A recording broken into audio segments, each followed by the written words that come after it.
Mesdames et messieurs, bonjour, bonsoir et bienvenue à cette chaîne YouTube officielle, la chaîne YouTube du Michel Biemton, journaliste web camerounais, militant, cyber-militant des droits de l'homme.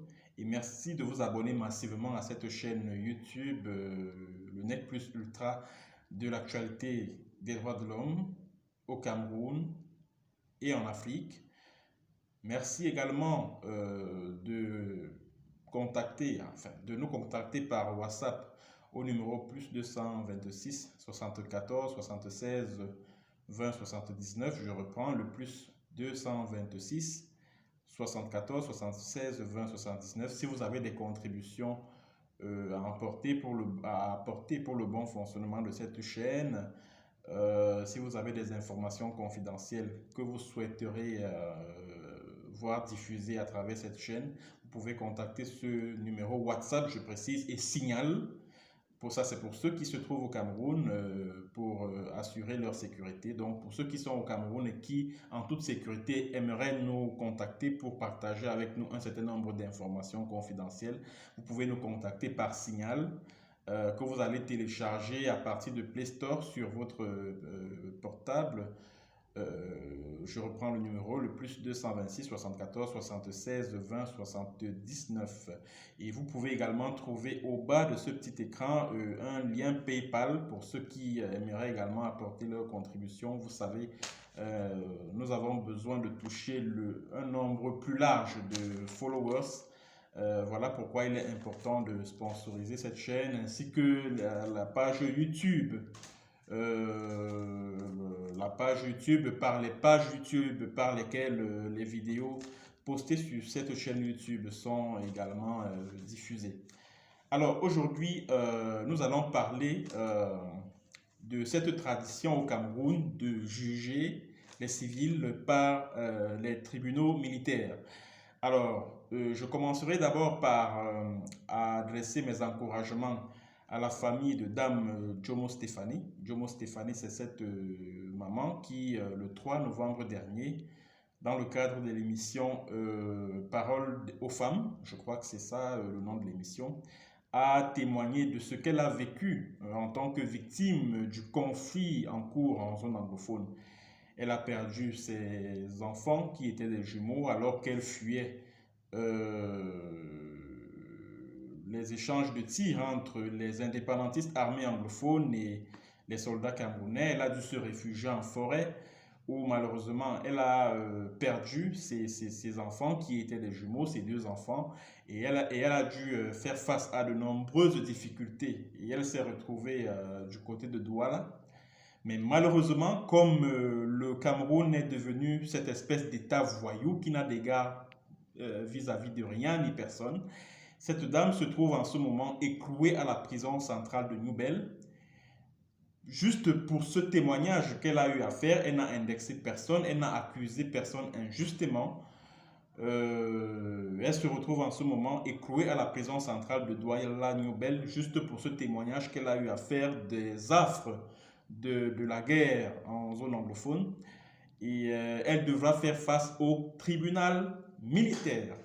Alors, c'est donc de ce tribunal militaire que nous allons parler au cours de cette séance vidéo. Mesdames et messieurs, alors si j'ai choisi de me consacrer à cette thématique, c'est tout simplement parce que le Cameroun a cette longue tradition d'utiliser, c'est-à-dire que les régimes, aussi bien Aïdjo que Biya, ont cette sale habitude, ont cette sale habitude d'utiliser les tribunaux militaires pour faire taire les voix dissidentes, pour terroriser ces Camerounais-là qui osent braver l'ordre ou le pouvoir établi. Mesdames et messieurs, ce que vous devez comprendre, c'est que l'utilisation du tribunal militaire pour faire taire des opposants, des activistes, des journalistes, etc. au Cameroun ne date pas d'aujourd'hui. Déjà en 1960, la toute première victime de ce tribunal militaire-là, en tant que civil, s'appelait Owonomimbwe. Onomimboué, c'était un député de l'UPC qui avait été traduit devant le tribunal militaire par Amadou Ahidjo. Et c'est Jean-Baptiste Mabaya qui, à l'époque, était ministre des Forces armées, parce que c'est comme ça que ça s'appelait à l'époque, puisque c'est depuis 1986, je crois, que l'on parle plutôt du ministère de la Défense. Donc à l'époque, en 1960, ça s'appelait ministère des Forces armées. Alors, autre victime de ce tribunal militaire, et je rappelle que toutes les victimes ne sont que des civils. Autre victime du tribunal militaire, ce sont les députés de l'UPC, Osende Afana, Bébé Eidi, Maïmati. Bon, Charles Okala, lui, il était dans notre parti d'opposition. Voilà. Ces 4 députés-là, donc, ont été traduits devant le tribunal militaire pour subversion. Alors, c'était en 1962. Et c'est justement cette année-là que des lois d'exception ont été, des ordonnances contre la subversion ont été adoptées ou, si vous voulez, promulguées par Amadou Ahidjo pour terroriser les militants de l'UPC. Donc, ce que vous devez comprendre, c'est qu'au début des années 1960, le régime d'Amadou Ahidjo utilisait la justice militaire pour faire taire les militants de l'UPC, pour contenir les revendications UPCistes d'une véritable indépendance au Cameroun. Alors, vous avez également une autre victime du tribunal militaire. Alors, il s'agit d'Ernest Ouandjé, qui était un leader UPCiste. Ernest Ouandjé avait pour co-accusé Monseigneur Ndongo. Le tribunal militaire de Yaoundé a condamné Monseigneur Ernest Ouandjé à la peine de mort, et ce dernier a été fusillé le 15 janvier 1971 à Bafoussam. Alors, vous avez comme autre victime de ce tribunal militaire-là, Abel Eyinga. Abel Eyinga, c'était un opposant farouche au régime d'Amadou Ahidjo qui a osé se porter candidat à l'élection présidentielle de, je crois, 1970.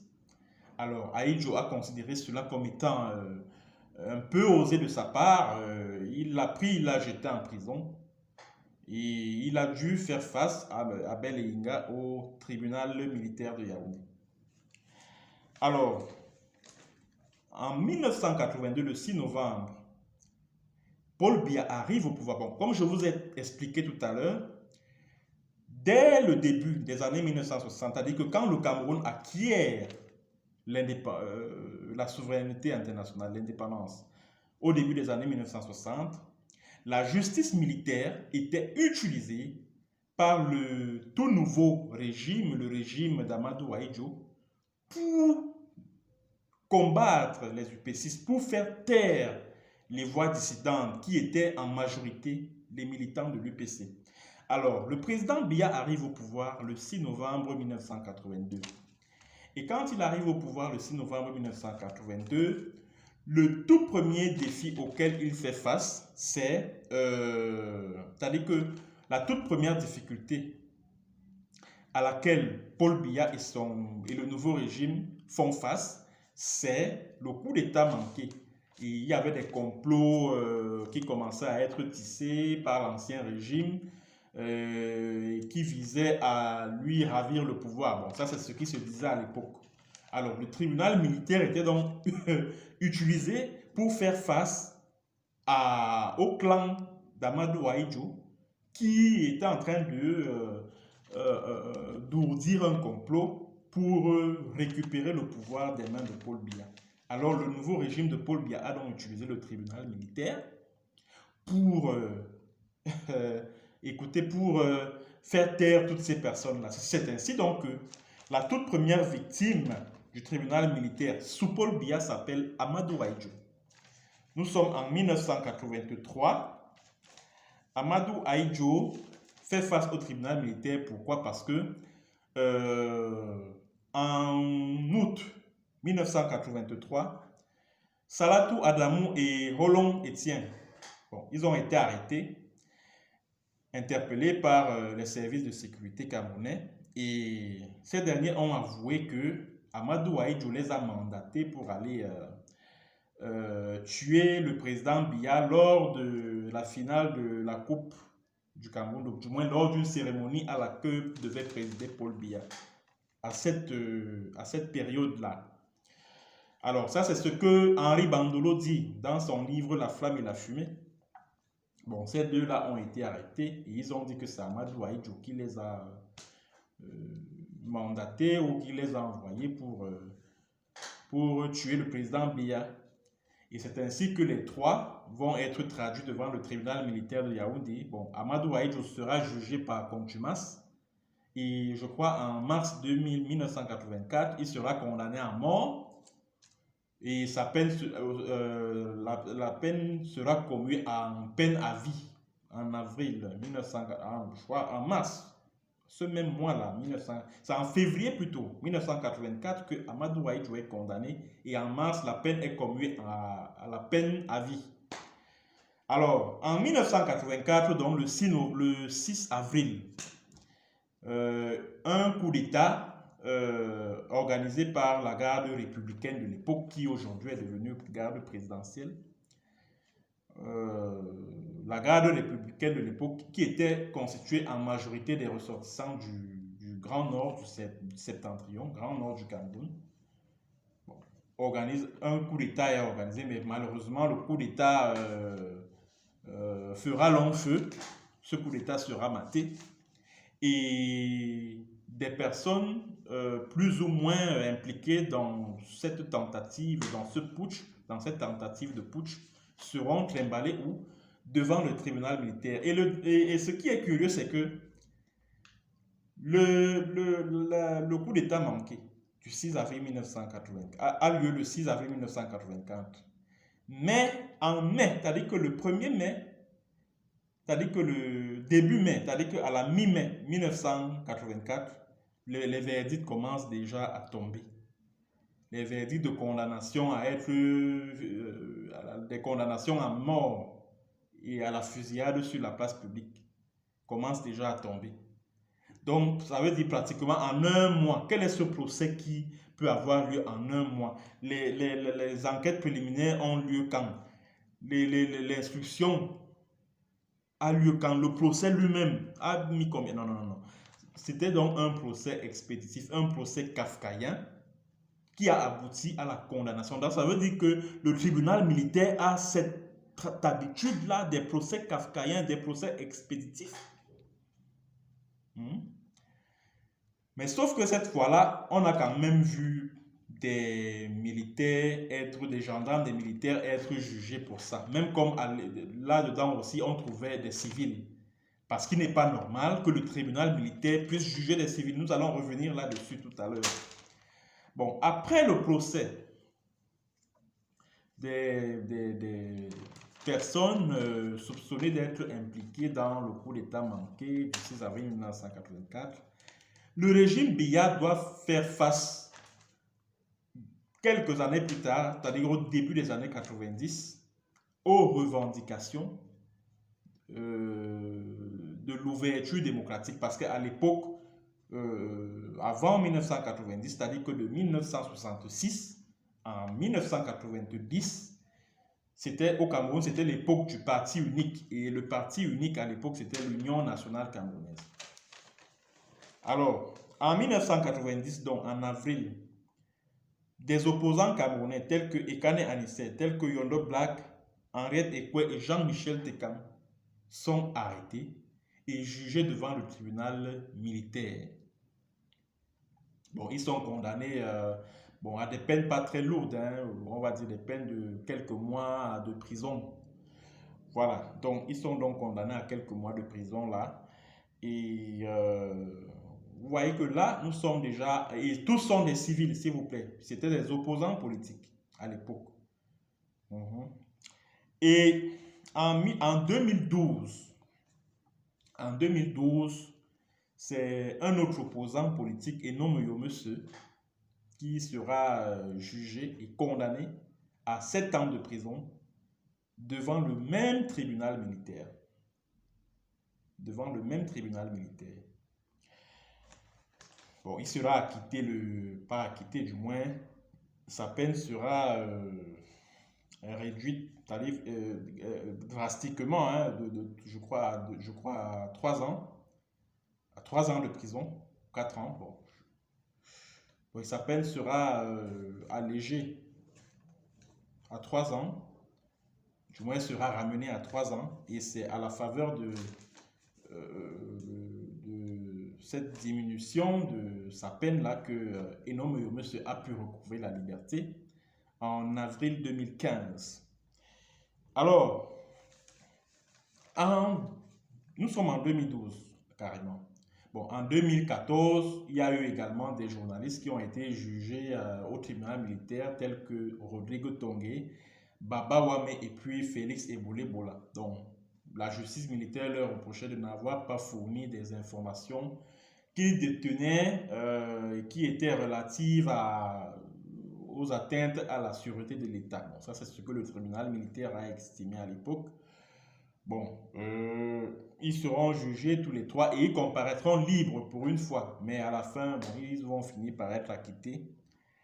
Alors, l'année 2014 marque un autre tournant dans l'usage par le pouvoir, le régime dictatorial de M. Paul Barthélémy Biya-Mvondo, de la justice militaire contre les civils, contre les voix dissidentes, contre les voix contestatrices au Cameroun. Alors, en décembre, le 23 décembre 2014, Paul Biya promulgue la loi antiterroriste. Et remarquez bien le contexte de la promulgation de cette loi. Cette loi a été promulguée dans un contexte d'insurrection au Burkina Faso du 30 au 31 octobre 2014. Donc, il y a eu insurrection au Burkina du 30 au 31 octobre 2014, laquelle insurrection a conduit à l'éviction du président de la République de l'époque, Blaise Compaoré. Et quelques mois plus tard, le Paul Biya a dû paniquer en se disant, merde, si c'est chez mon ami Blaise là, ces gens, il a réussi à être débarqué de la sorte, ça veut dire que moi-même aussi, mes gens peuvent... Alors, pour se prémunir d'un tel soulèvement populaire, qu'est-ce qu'il fait? Il promulgue la loi antiterroriste.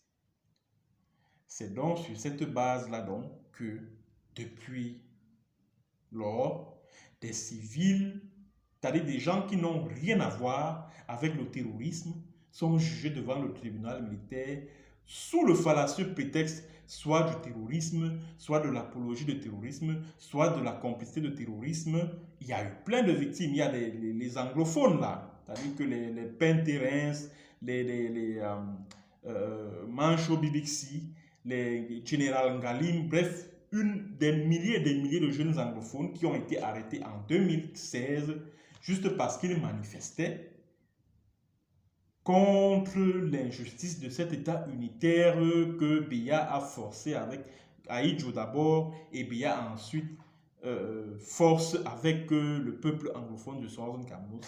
Parce qu'ils se soulèvent, parce qu'ils manifestent contre cela, Paul Biya les prend, il les jette en prison et il les juge pour terrorisme. Et quand vous êtes jugé pour terrorisme, c'est au moins 10 ans de prison que vous risquez. Alors, il y a eu plein de victimes de cette loi antiterroriste. Et depuis lors, toute manifestation, toute contestation du pouvoir dans la rue vous conduit tout droit vers le tribunal militaire. Et je tiens à rappeler que, à ces magistrats du tribunal militaire de Yaoundé-là, je tiens à rappeler que l'article 4, alinéa 1 du Code de justice militaire du 12 juillet 2017 est clair. 3 conditions doivent être remplies pour que le tribunal militaire de Yaoundé se mette en branle. Et je rappelle aux téléspectateurs que le tribunal militaire de Yaoundé intervient ici dans des circonstances très exceptionnelles. C'est vrai qu'il y a 10 tribunaux militaires dans chaque 10 régions du Cameroun, mais le tribunal militaire de Yaoundé, c'est-à-dire que le tribunal militaire de Yaoundé n'est compétent que qu'en cas de situation exceptionnelle, et c'est d'ailleurs ce que l'article 4 alinéa 1 dit, que 3 seules conditions doivent être remplies pour que le tribunal militaire de Yaoundé puisse connaître, puisse faire valoir sa compétence. Parce que beaucoup de gens se disent souvent que mais, il y a un tribunal militaire à Bamenda, il y a un tribunal militaire à Boué, il y a un tribunal militaire à Maroua. Pourquoi transporter quelqu'un de Maroua pour Yaoundé? C'est simplement parce que ces magistrats du tribunal militaire de Yaoundé estiment que non, que les faits que vous avez posés sont tellement... Et je vais vous donner les 3 conditions qu'il faille pour que le tribunal militaire de Yaoundé se mette en parle. 1, il faut qu'il y ait un état d'exception. 1, état d'exception. 2, menace grave à l'ordre public et à la sécurité de l'État. Ça, c'est la 2e condition.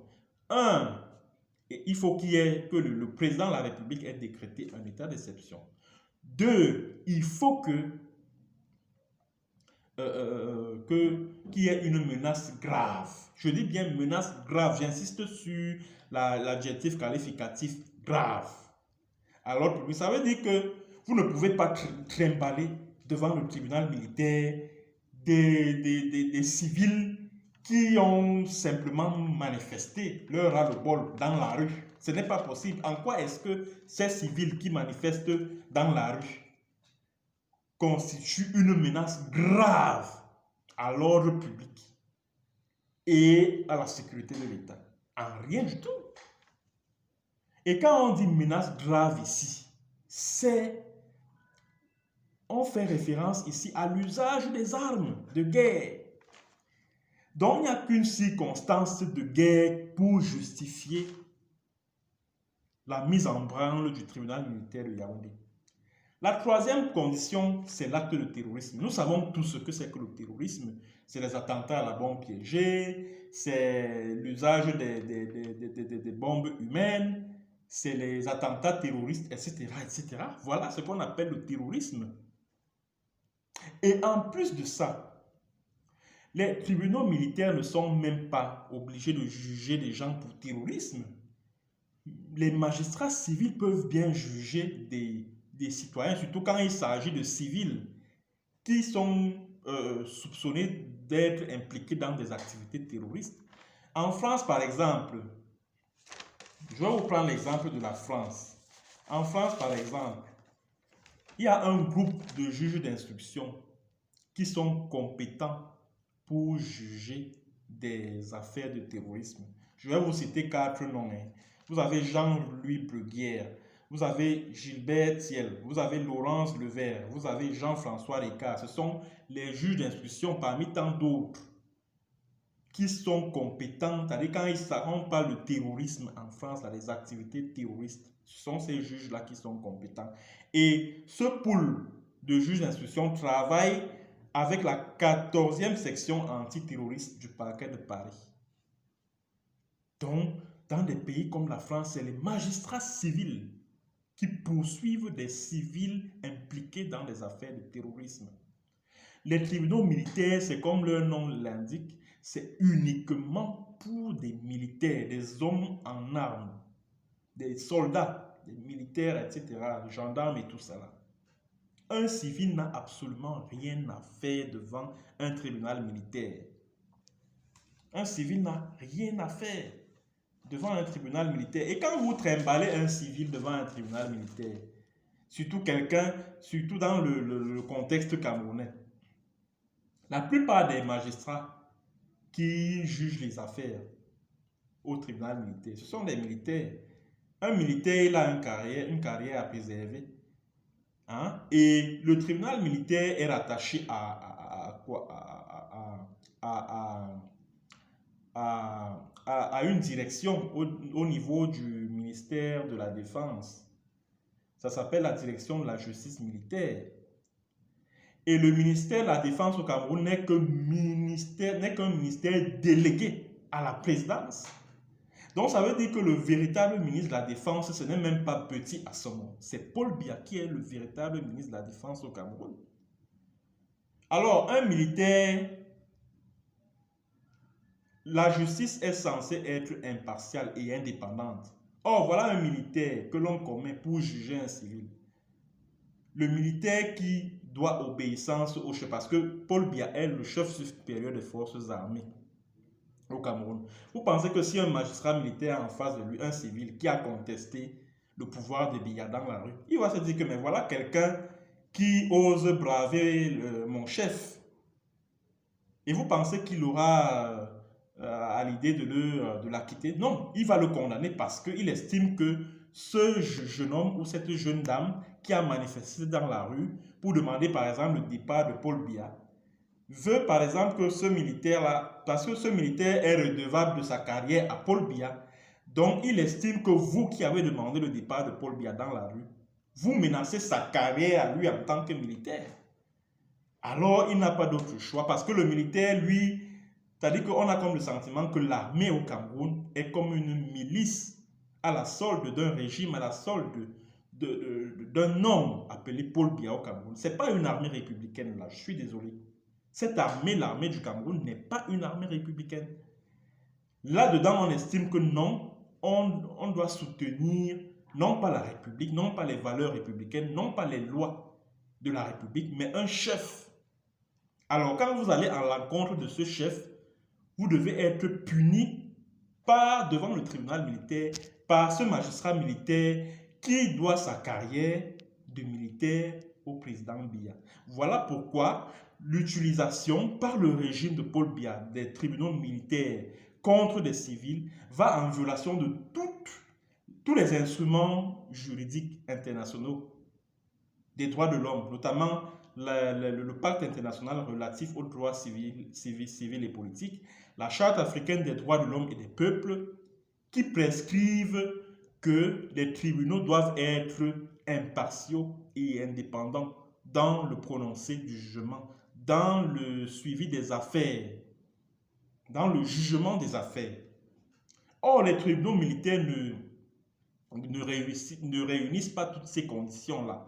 Voilà pourquoi les organismes de défense des droits de l'homme au Cameroun doivent se mettre en ordre de bataille pour engager un lobbying, une action de contestation des jugements des civils devant le tribunal militaire de Yaoundé. Cela est inacceptable, cela est inconcevable dans un pays parce qu'on a comme le sentiment qu'on a reculé de peut-être 60 ans en arrière, on est rentré à l'époque d'Amadou Ahidjo, où quand un civil décide de contester, de manifester pacifiquement dans la rue, on lui dit oui, atteinte à la sécurité de l'État, oui, insurrection, oui, et machin.